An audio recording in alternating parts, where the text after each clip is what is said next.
Let me introduce our two experts, Laura and Dan. Laura Walker is an award-winning researcher, author, and experienced practitioner.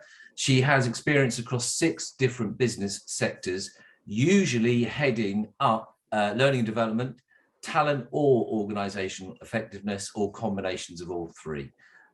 Nowadays, Laura's work is a blend of consulting, coaching, and writing. And Laura is based in the UK, but has clients all over the world. Dan Casey has nearly 20 years experience across client-facing and leadership roles. Dan leads the function responsible at Hemsley Fraser for our managed learning services and has a passion for partnering to develop impactful learning strategies with all of our clients. As an optimistic pragmatist, Dan focuses on purpose, not process, and this shapes his consulting and leadership style, working with clients across the UK and globally. So welcome, Laura, welcome, Dan. If I could hand over to you, Dan, just to give us a brief insight into what Hemsley Fraser does. Thank you, John. Hello all, lovely to be here today. Really looking forward to our discussion today. So you can see on the slide here a little bit more about Hemsley Fraser.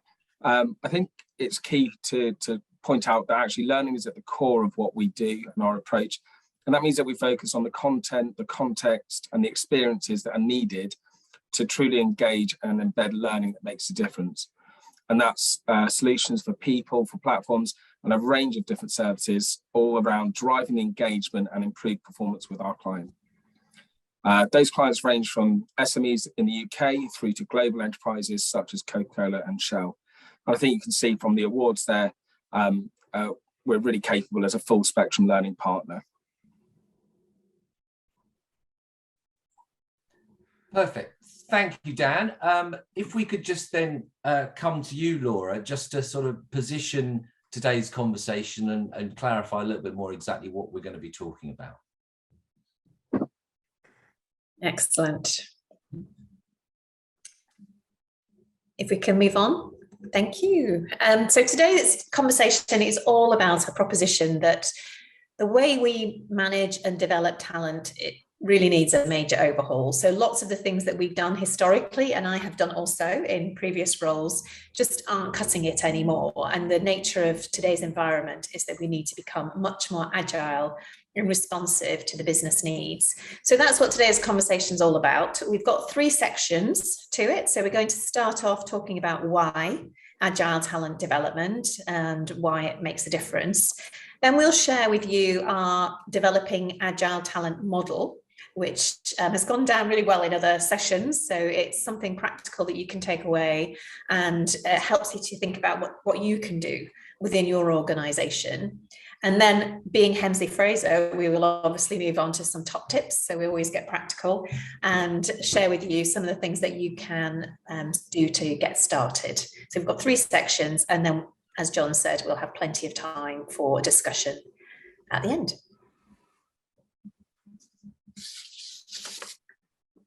Okay, thank you, Laura. Dan? So our first segment is going to focus on why we're looking at developing Agile Talent. And if I think about this historically, a lot of the conversations around talent that I used to have with my clients were very much around the high potential or HIPO programs. So really looking at a specific targeted population. The dynamic has shifted very much so in recent years. And for me, it's actually been quite a long time, probably a number of years since I've seen HIPO being mentioned in the conversations I'm having around talent with my clients. And having worked on a range of different talent strategies in that approach, actually what's now different is that we're looking at talent across the whole organization and how can that be mobilized in an agile way that responds to the ever-changing world in which we live. So I think that's the setting for us as we go into explore why Agile Talent is important. So there's a couple of drivers here. What I'd say is there's probably more that you can see, but as we start to understand what it is that is actually driving the requirement for Agile Talent, these are 3 that we've heard quite a lot from our clients' point of view. But if there's any more that we've missed or that are particularly something that you've heard or that you're experiencing, please drop them in the chat and we can pick those up a little bit later. So We're going to do a quick poll now. So these options are going to come up. And if you can just answer, what's the primary driver in your organisation to become more agile?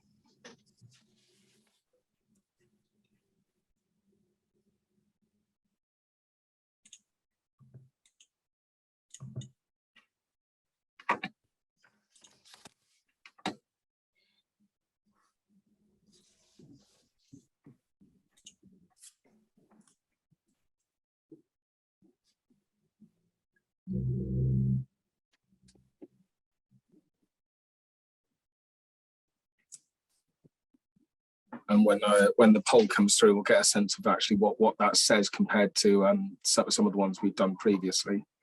Yeah. We'll just begin to close the poll off. I think most people have voted now, Dan. So there we go. We should see some results coming through as well. There you go. Thank you. So I think actually, just as I look at that, the one coming out straight off is the what employees actually want.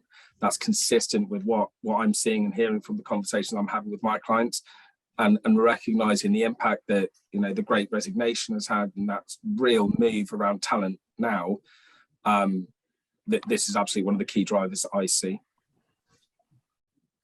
Yeah, that's a really strong voice, isn't it, coming through from the employees?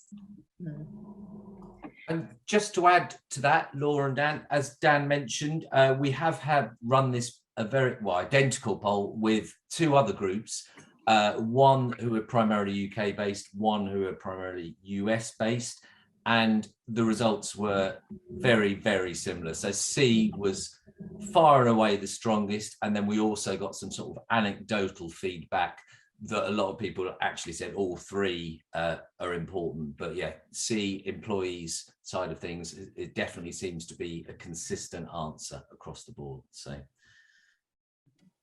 absolutely, thank you.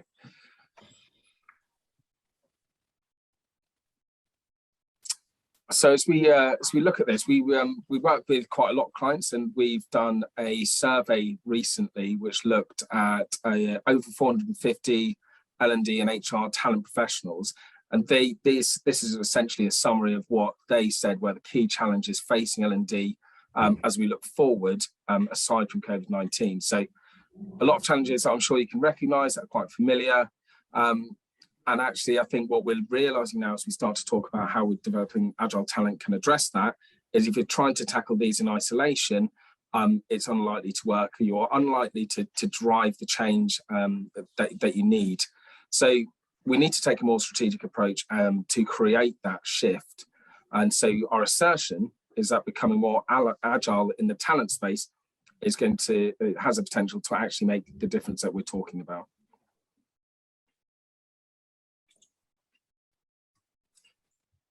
So as we go into this one, just a quick one, get a sense check in the room. What does the term agility mean to you? So if you can go to www.menti.com and use the code 70741550, you'll be able to type in some words there, and that'll actually build a word cloud for us in the room. You can put multiple entries into the word cloud once you're on menti.com. So if you just grab a mobile device or through your browser, you'll be able to access and put those words in there just to see what agility means to you in your business.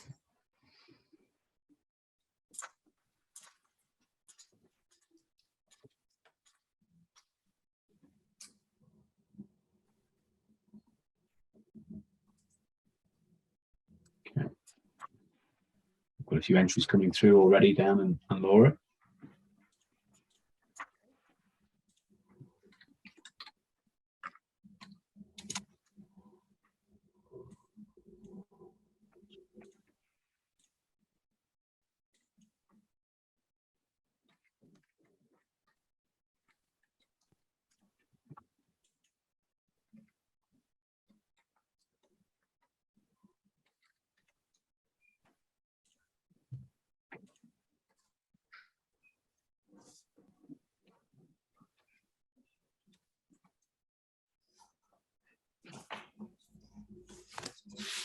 Okay, so just a few more seconds and then we'll have a look at the results. You can see them coming through. I always love watching word clouds forming. That's brilliant. I once did this with 1,000 people. It was crazy, but it was powerful. Yeah. Not this exact question, but similar.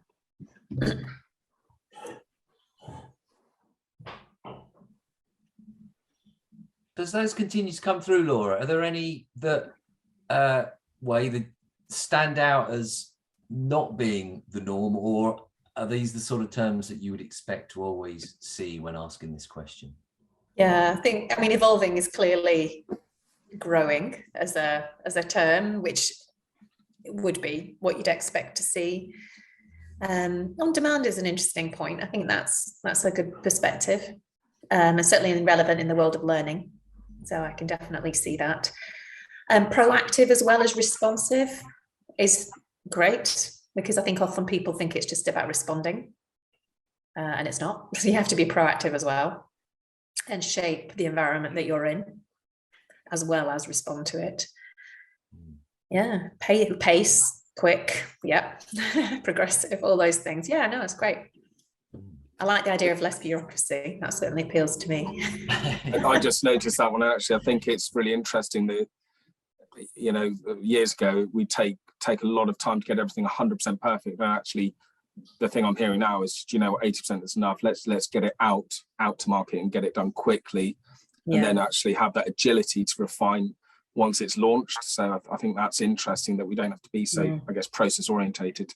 And that can be a challenge. I was with an electrical client this morning, electrical engineering client, and they find that really difficult because of safety. And I guess it's ingrained in the culture, but they are really trying to become more agile and to put things out there and experiment with them, certainly from an internal perspective. And I just saw the point there, flag up about less procrastination. Absolutely. I think we can spend a lot of time trying to make sure something's absolutely perfect and consulted, and actually it doesn't always need it. Yeah, brilliant. Okay. So before we go any further, I promised we'd describe what we mean by agile. And I think that was a really nice tee up, because I think it unlocked quite a lot of this conversation. The reason we're saying that we mean agile with a small a, it's meant as the adjective version as opposed to agile methodology, which we know from the world of software development. So it's not really that, it's more of some of the things that we've just seen on the Mentimeter poll. So it's able to deal with new situations quickly and successfully. Agility also operates at 3 levels, and we find it useful to think of these 3 levels. So organizational agility, obviously team and individuals. At an organizational level, McKinsey, for example, they've identified 3 types of organizational agility. So strategic agility, where you need to be able to spot and seize opportunities at pace. Portfolio agility, where you need to have a sufficient breadth of the portfolio so you can respond and move into markets as appropriate. And obviously operational agility, which I think are some of the things we were just talking about around bureaucracy and process light. At a team level, agile is basically where it all comes to fruition. So it's where it all happens. So it is about who's on the team and being able to bring people on to the team in an agile way, but it's also about how the team works. And some of you may have heard of Project Aristotle, which was a huge project run by Google, about 20,000 people involved.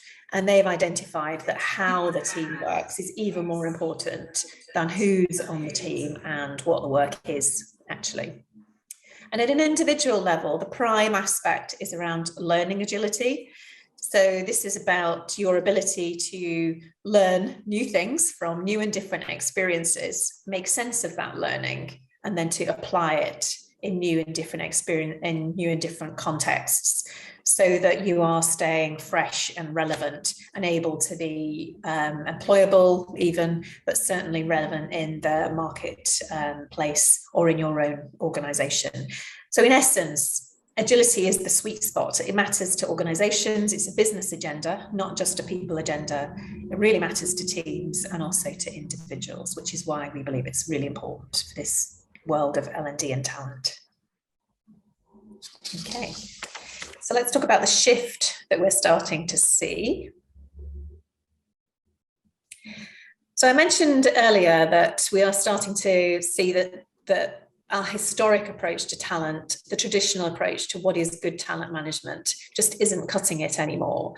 Some of these pressures you'll be able to relate to, I'm sure, in your organizations. So the need to match the pace of the business agenda, the need to grow capabilities, new capabilities often, and invest wisely. So budgets are often under pressure in our world. So how do you prove that you're making a difference and manage the risk of gaining the right talent, but also losing talent that's important to your organization?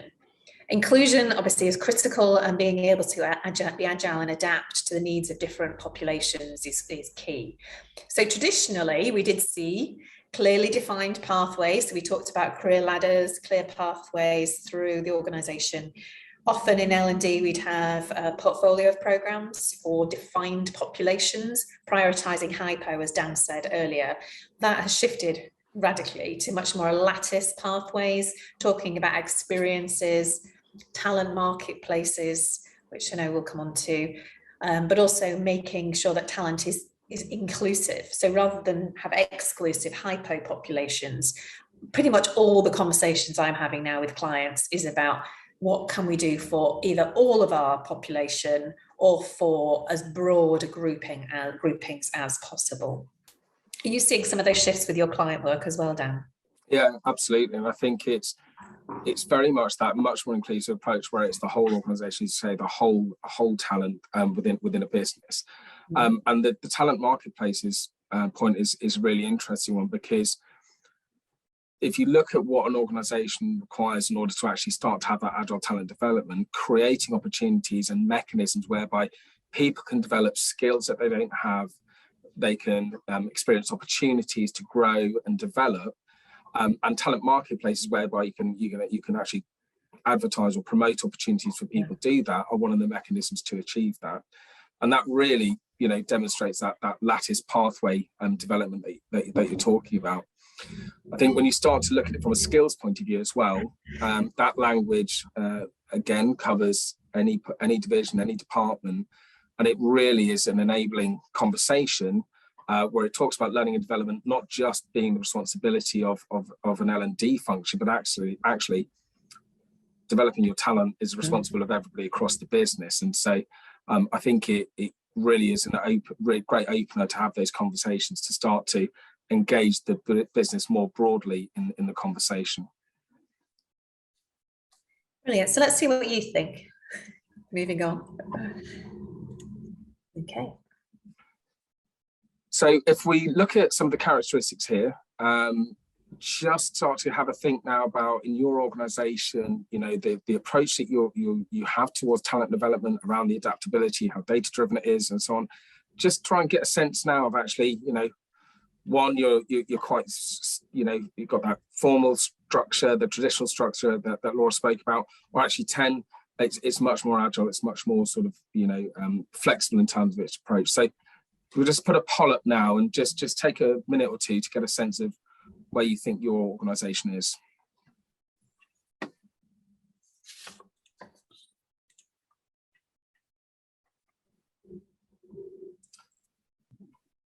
And again, I think we've also got as we did this poll previously, we've got the comparisons between the two previous audiences that we spoke to.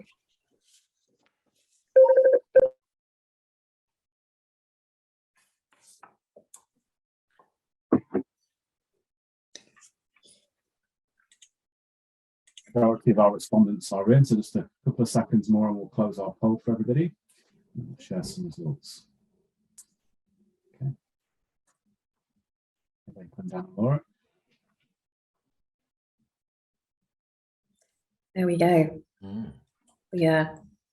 So there's some progress, but quite a few organisations still in the foothills, and plenty more to do. I'm just going to scroll down, see if we've got any.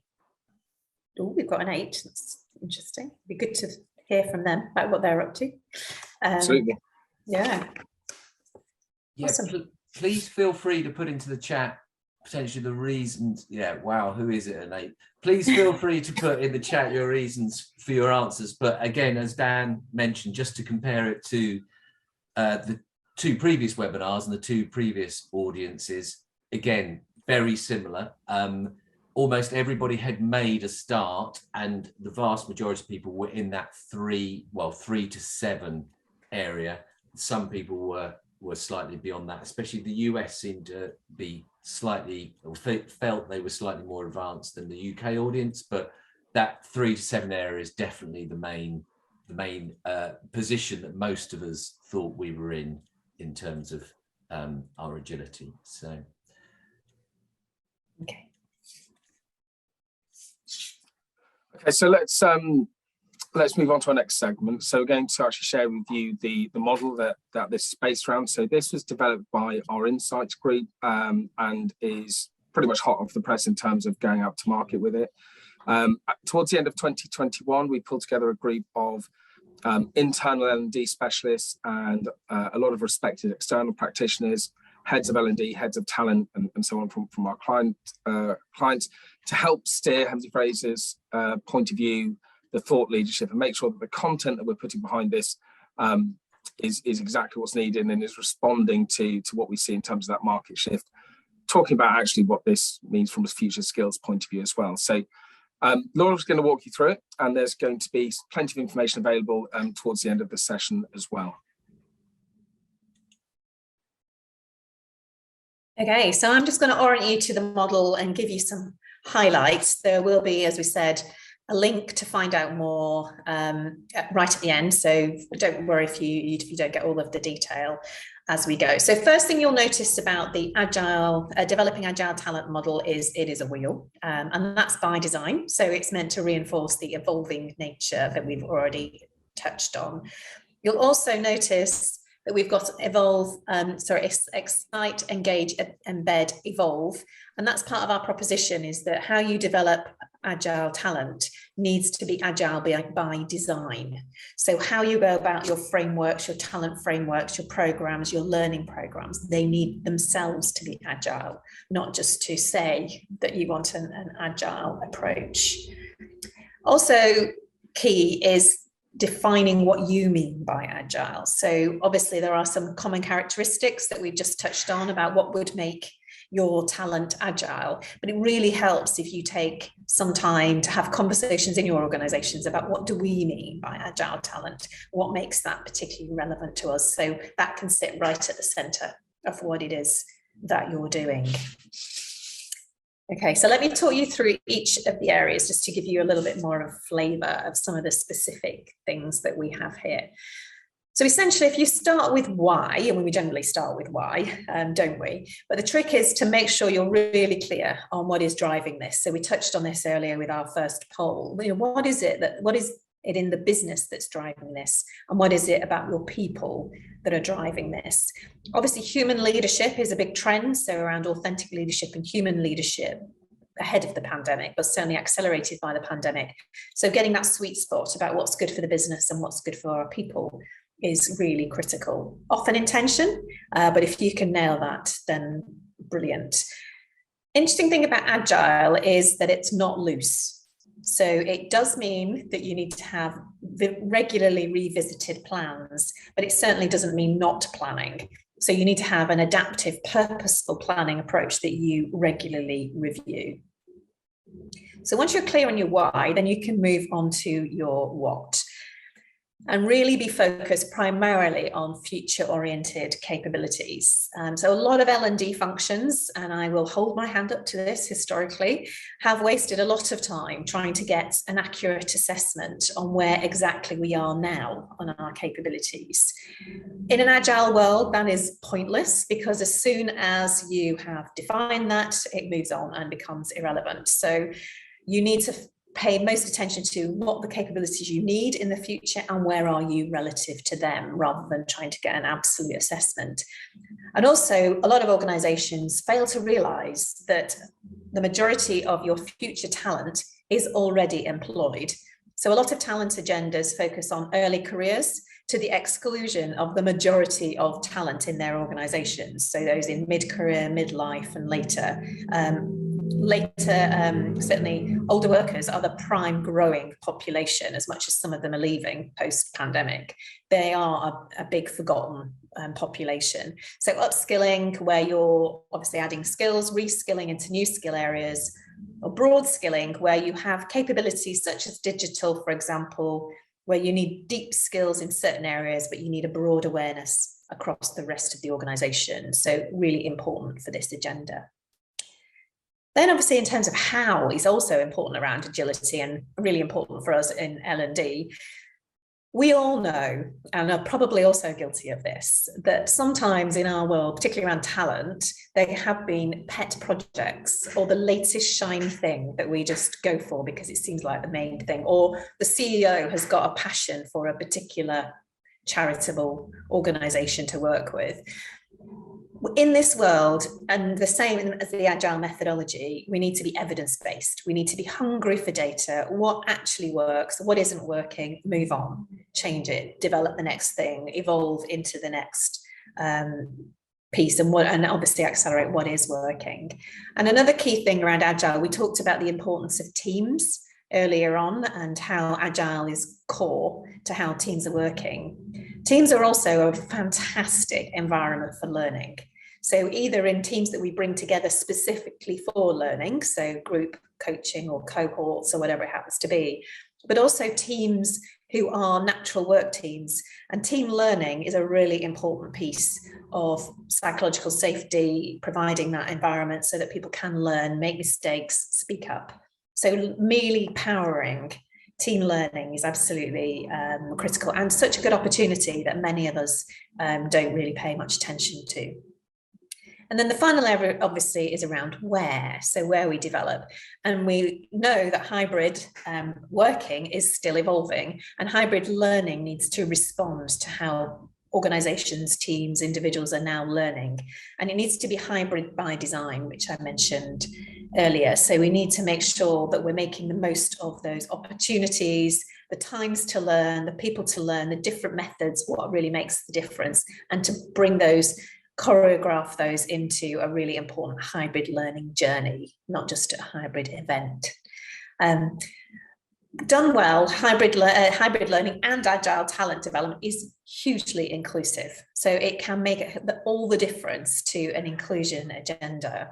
So opening up opportunities to people who would not have those, crossing boundaries in ways that we traditionally didn't do. So we used to just pay attention to the talent in our organization.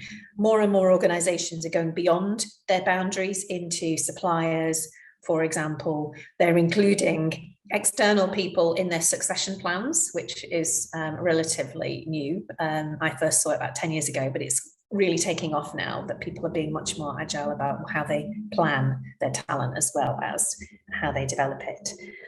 So that gives you a little run through of the model. There's more to watch and more to read if you do want a bit more detail a bit later.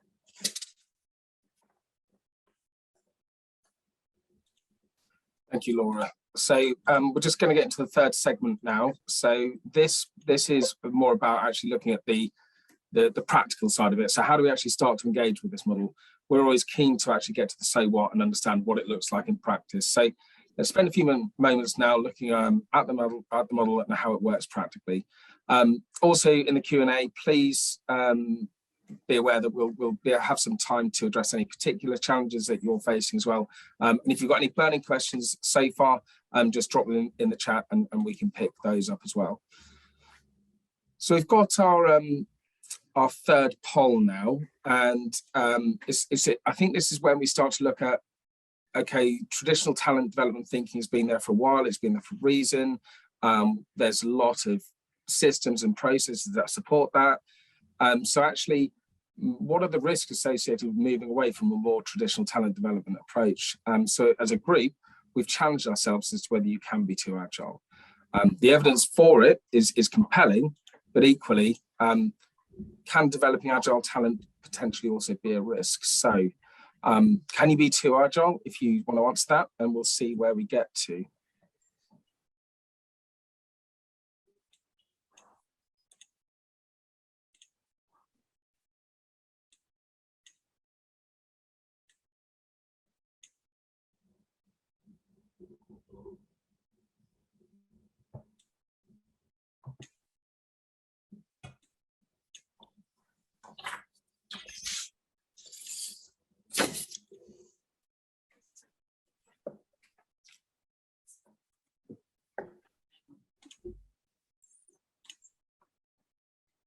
I'm curious what's going to come out. Yeah, I am as well.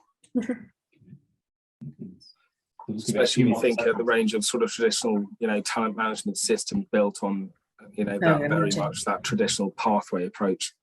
Mm. Okay, well, let's show you some results then. Dan and Laura, here you go. The figures are in.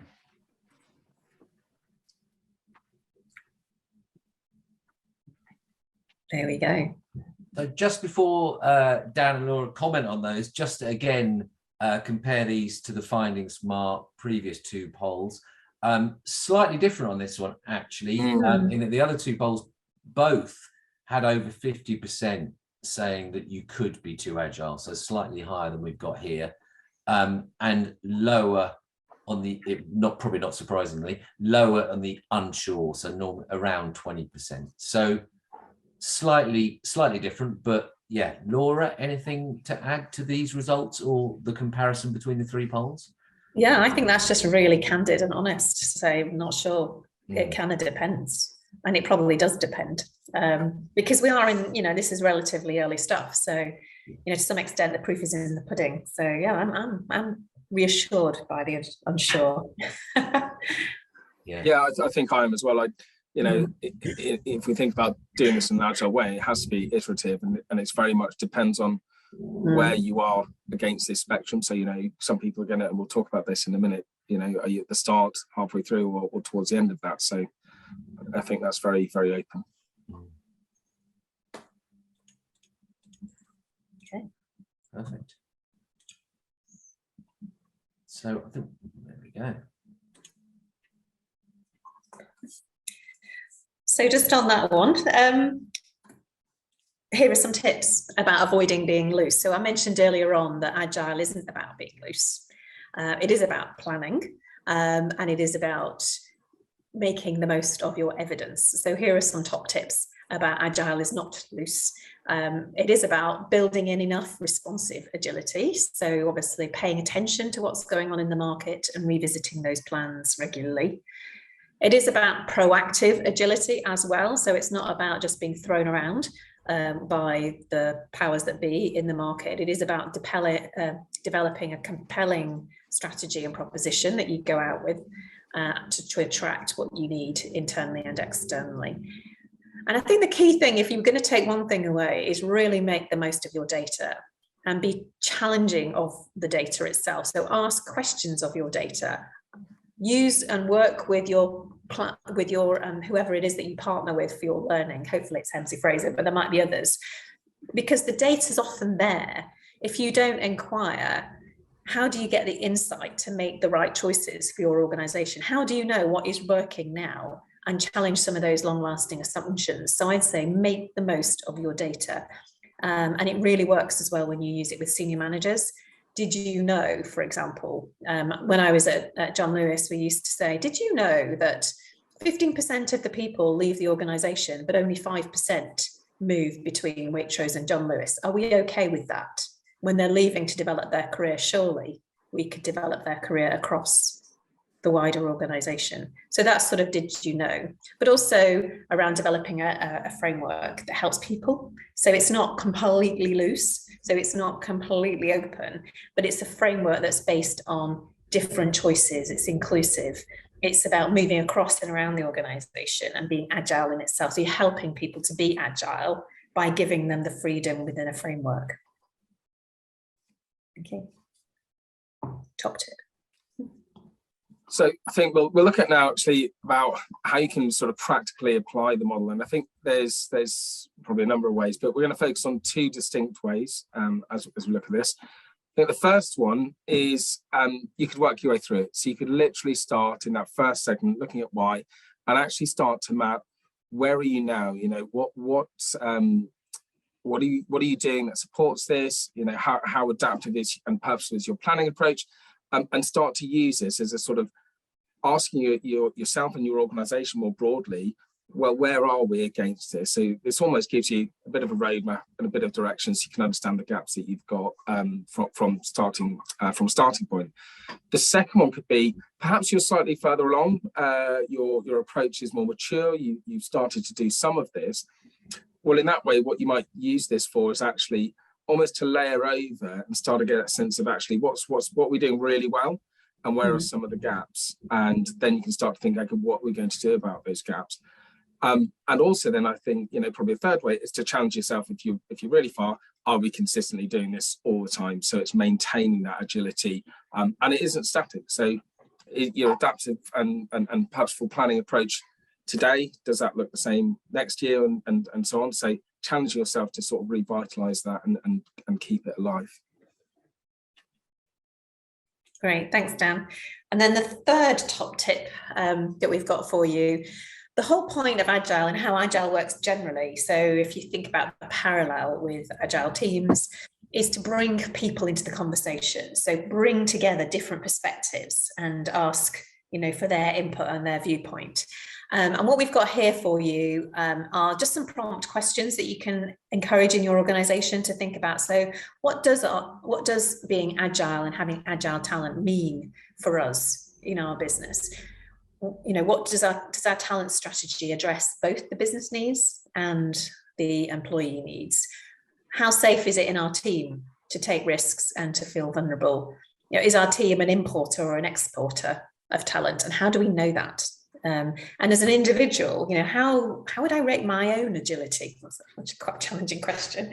And what skills and capabilities do I need to boost my employability? So I think it's really just starting conversations in your organization. And, even if you don't have the possibility of leaping to a fully agile development strategy, just warming and getting the ground ready for those conversations and starting to warm the earth, so to speak, before you planting those seeds will make a really big difference. I think another thing I'd add to that is, starting at a scale where you can almost do proof of concept. So one of my clients I'm working with at the moment on this, what we're looking at is actually, how do you create this mobility of talent around the enabling functions only? So we're looking at creating that talent framework around the enabling functions, doing the proof of concept before we actually can talk about how we scale that to the rest of the organization. So I think, taking it to a section or a part of the organization where you can engage with the people, where you can actually ask these questions and you can get this happening, improving the value, means that you're set up to scale it when you need to. Brilliant. Okay. Great. Thanks, Laura. Thanks, Dan. So just a couple of, before we move on to the Q&A, a couple of things just to reinforce or tell you about. This QR code, if you want to scan this with your phones, will take you to what we call the Folion document that Laura mentioned, which is our sort of paper on our perspective on agile talent development. We will also follow up with everyone after this webinar with some a link to that, but also the opportunity to continue the conversation with Laura and Dan. You might want to speak to them 1-to-1 or 2-to-1, whatever the ratio might end up being. But we will be in contact after this webinar and make sure that we follow up. And also, we are recording this, and this is part of a sort of process that we're going through, whereby we're doing a webinar similar to this, then we're doing a roundtable discussion, then ultimately we're producing a podcast. There will be a series of sort of content, if you like, that you will be able to sort of gain access to, that will hopefully help support, influence what it is you're doing. So Laura and Dan, thank you. You've timed it perfectly because we aimed for 20 minutes for the Q&A. We've just about got 20 minutes. So as we've sort of said throughout this webinar, if you've got any questions or a view that you'd like to drop into the chat panel, please do. We've got some questions that we received prior to this that I'm going to kick off with. And then also we can kind of see where the conversation goes. It is very deliberately called a discussion. So any input from anyone here is really welcomed and really valued. So please feel free to put something in the chat panel. So I'll kick things off just going back to, I think it was the first poll. Dan, if I can come to you, where we came up with answer C about employees driving or being very keen about agile talent development. The question is, what if the stakeholders aren't in agreement with that and there's a slight sort of conflict? Is that a problem? And if so, what can be done about it? I'd say in short, yes, I think it probably is a problem. And I think this kind of points to the changing role of L&D, as I alluded to a little bit before. L&D now is more front and center than I've seen it, having been involved in the sector for a long time, and the expectations of what is required from an L&D function, and therefore the people in that function have changed significantly as well. So the stakeholder engagement, buy-in and influencing now is probably one of the most significant capabilities or skill sets of those senior L&D functions. I'll give you an example of where you can actually create significant shift by effective engagement. So the example I'm talking about is very large organization needed to change their performance and reward system and separate them out. The only way to do that was to engage with the director for rewards. And so separating those out required actually not only engagement with director of rewards, a number of other people, their senior stakeholders, in order to actually take a performance management process from being quite protective and high emotional stakes and actually quite a closed approach. And by separating out the reward from it, actually they made it transparent growth mindset, really focused on people development, really open. And actually the shift that happened within their organization meant that once people were open and happy to have those performance conversations, the psychological safety was much better. And the leaders within the organization were looking to actually go and say, well, how do I have these conversations really well? So it created a real drive to upskill and improve themselves. So that stakeholder engagement, management, influencing, hugely important. And yeah, if you don't have that, I think it's limiting the impact and the success you can have. Laura, anything to add to that? I think that I agree, obviously, with what Dan said. I'm just trying to think if there's anything else to add over and above. I think one of the challenges in different organisations that I've been in is how do you get the employee voice? So if they're the ones driving the agenda for Agile Talent, obviously you get loads of clues, and this is partly about being hungry around the data. So obviously engagement surveys are really useful clues, but I think it is around how do you really get that voice in a meaningful way into the agenda. So often we try and align our talent strategies directly to the business strategy, which is really helpful, but it's only part of the story. So I think it's about stretching ourselves to really make sure that we fully understand both those agendas and bring them together in a way that makes sense for everyone. Perfect. Thanks, Laura. And so I'm gonna Donna's put a great point in the chat, and it's kind of a direction I wanted to go in. So perfect. Thank you for that, Donna. But we've spoken a lot about the sort of the strategy versus tactics, and I think Dan, you mentioned like get it 80% there, and the rest is sort of flexing. And we had a really good word, I thought, in the cloud, malleable. I like that. That was a really interesting term. But can we just talk a little bit more about that in terms of where there is, whether it's stakeholders, leaders, as Donna mentioned, they're struggling to adapt to this agile because they feel, for whatever reason, as Donna says, whether it's legislation or employment law, whatever it might be, they see a tangible reason for having a very rigid plan and not being agile. What can we do to influence those mindsets? Laura, can I come to you first this time? Yes. So I think it's a really good question. So lots of the industries that I've worked in include pharmaceuticals, defence, gas, financial services, are highly regulated, and quite rightly so for certain things.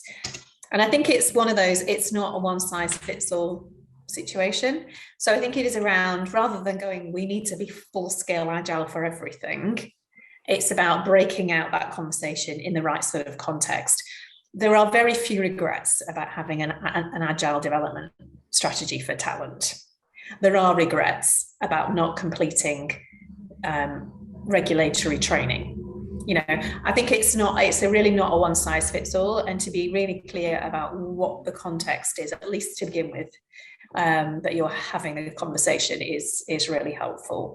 And I think the main thing, you know, that I certainly find with senior stakeholders is to make it evidence-based. And I know I keep banging on about this, but if you can show the evidence, even in a small part of the organization, if you're starting with a proof of concept, I tend to, if I'm honest, foster the competition that is natural in organizations. So if you start in one part of the organization and they have a lot of success and they love it and their people love it, you'll generally find that those leaders in the other part of their organization are going, hang on, why are you not doing this for me? You know, why are you ignoring me? Why are you not helping me? And then of course you have the pull.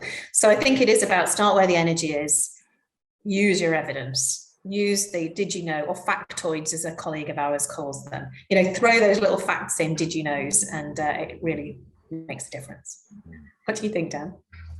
Yeah, again, I would agree with all of that. I think there's to me, again, working with a lot of clients in heavily regulated industries, is the reassurance about actually, just because we're doing this doesn't mean that this isn't going to happen. So yes, your license to operate is going to be the case. Yes, your processes that, you know, are required because we're working on a defence site. You know, there's a reassurance piece around actually, just because we're going to actually do something over here that's, you know, slightly different doesn't mean we're going to take away from that. So I think there's a piece around just that reassurance.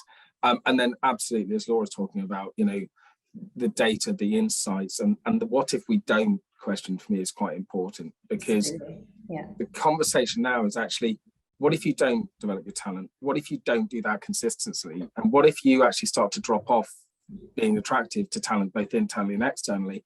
We've seen some of the biggest shift in a long time in terms of the mobility of people from a career point of view. So actually, what's the risk if you don't do this would be some of the questions that I might be asking.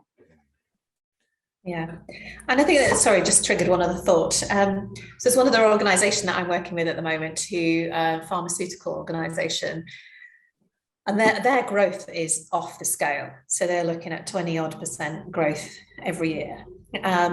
So their need is around growing their people so they can grow their business, and they're very keen, if possible, to grow internal people, not just to keep recruiting externally. So I think where you can hook it onto a business agenda, but also meet an employee need, then all the better, because it just creates that different sort of conversation about, well, what if we don't, as Dan said. Would it be fair to say then that the model that's been developed, Laura, that kind of gives some structure and some, well, I hate to use the word process because Dan doesn't like it, so I won't use it again. But does the model give you enough structure around which you can then tailor the solution? Yeah. I would say, you know, it's not one size fits all, but the model gives you a starting point almost. It does. So it gives you a framework that we talked about to have some freedom within it. But it also includes evidence-based point of view. So, for example, where we've got a point of view around upskilling, reskilling, broad skilling, we haven't just dreamt that up. You know, we have pulled that through from, you know, what is really needed in organizations and what makes the difference around future skills, for example, and the fact that we have this internal market that we really need to upskill and reskill and so on. Similarly, around hybrid and hybrid learning, you know, we've got a really solid point of view around how do you make hybrid learning work, and the fact that hybrid working relies on hybrid learning in order to succeed. So you're right, the evidence is built in slightly subtly to the framework, so that, you know, you can be relatively, you know, you can be pretty confident that underneath all of that there is a lot that's robust. Yeah, I think absolutely. I think you know you referenced McKinsey, for example, but actually what I think this model does that perhaps a 3 or 4 pager from McKinsey doesn't do is make it accessible and easy to sort of actually put into practice. So when you think about you know, building your future oriented capabilities, there are many papers around actually your future skills. But what this simplifies it down to is actually, let's look at what you think you need for the future and where you are now, and then let's do that piece. So I think, for me, I see this as quite an accessible model, perhaps, that brings together all that great depth of research, and again, I think aspirationally simplifies it, makes it easy to put into practice. And Dan, in your conversations with clients, because obviously we've spoken a lot about future skilling and making sure that we've got in place the skills that we need for the ever-changing environments we're in. Is it too early, or are organisations you're talking to already seeing this as almost like a selling point in terms of recruitment, in terms of bringing in new staff?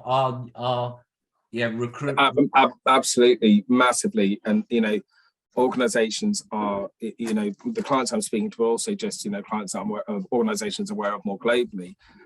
They're absolutely majoring on, their talent approach, their L&D approach, how you will develop by being a part of their organization. And really interestingly, not just in terms of, what you bring to the organization from an employee point of view, but you as a whole person. So the sort of talent people agenda is absolutely part of intentional talent attraction and retention.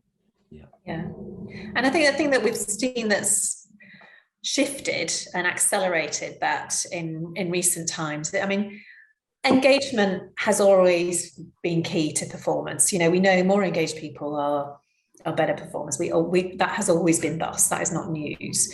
We've always known that my ability to use my skills and talents has always been a key driver of engagement. So you kind of follow that trail backwards. What has shifted is the desire to have more choice and more flexibility and be myself at work, not be what you tell me I should be. So that has radically increased the need to have agile approaches to development, because it isn't a one size fits all. You can't have career paths that suit everyone. We have to talk more about experiences. So you need to have gathered these experiences rather than done these particular jobs, because the jobs change before you can even write the pathway. And also, who says you want everybody to have done that? You actually want a diverse population. So you don't want everybody to have gone down the same career path anyway. So all of these things that have shifted in probably the last 5-10 years, certainly I've seen a radical shift in these things, have just suggested you can't have a one size fits all approach. You need to be much more agile in how you do things for individuals and people coming into the organization and for them to succeed. And I think if you then add to that the massive shift that we've seen over the last 2 years or so around hybrid working, remote working. Yeah. The idea of a sort of linear approach to learning and talent development per se can't work, because the choice that I want is to start work at the time that I need to and finish at the time I need to, and build my life around that, rather than having that fixed office 9-to-5 type mentality. We're not only talking about asynchronous working, we're talking about asynchronous learning, and therefore asynchronous and agile talent development. And both of you have mentioned, and it is obviously a massive topic, because one of the questions we got was around psychological safety. What's next in the big picture? Is it psychological safety? And I know we've touched on it today, but just as a sort of final piece, do you see that as the next, as the question said, big picture, or is it all tied together? I mean, do we need psychological safety before we can do agile talent development, or do the two coexist and develop in tandem, as it were? Laura, can I come to you first for that? Yeah, the research around psychological safety has accelerated in recent years, but it has been around for about 30 years.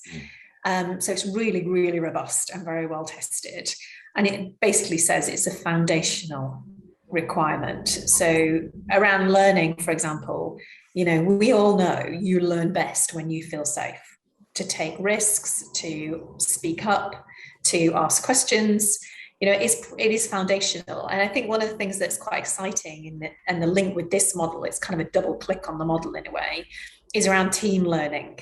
So if you can really get teams learning together, and psychological safety being key to learning, and psychological safety also being key to teams, you bring all of that together, you've got such an opportunity for people to learn in the flow of work, and in itself to be, agile in terms of how people learn on an ongoing basis.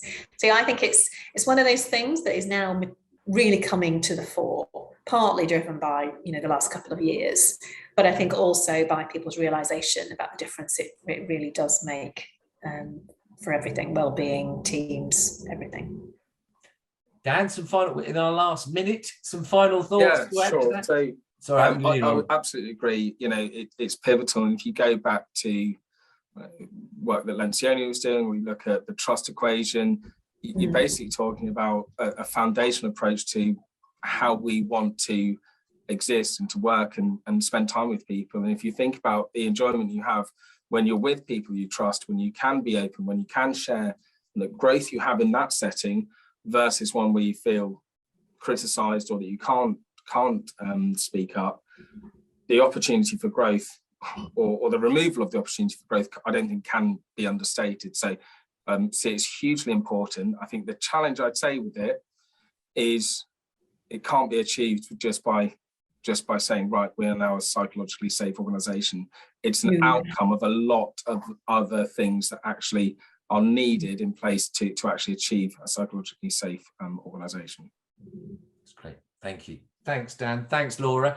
Thank you both for all your thoughts, and thank you everyone for comments in chat, questions, and any participation in the polls, etc. Nick, I'll just hand back to you if there's anything else you need to do before we finish up just on the 1/2 past the hour.